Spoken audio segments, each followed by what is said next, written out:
Hello guys, welcome back to our channel Gaming Basics. In today's video, I will be teaching you guys how to follow a route on your Pokemon Go. So at first, just open your phone, and as you open your phone, just open the Pokemon Go app from wherever it is located. And as you open your Pokemon Go app, you're in this home screen as I am. So just stay at this home screen and look at the right bottom corner for that Pokemons, and as you see it, just click on that symbol. And as you do that, you can see the route option right here, and just click on there. And as you click it, click on this option, see nearby routes. And as you do that, you have the list of routes you can go, and just select any of the route you want to go.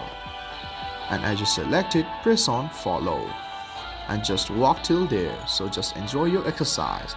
So guys, that's how you follow a route on your Pokemon Go. If you find our video helpful, please leave a like and please do not forget to subscribe our channel. Also hit the bell icon to get updates with our latest videos, and drop a comment for reviews and more content like this. I will see you guys again in our next video. Thank you for watching.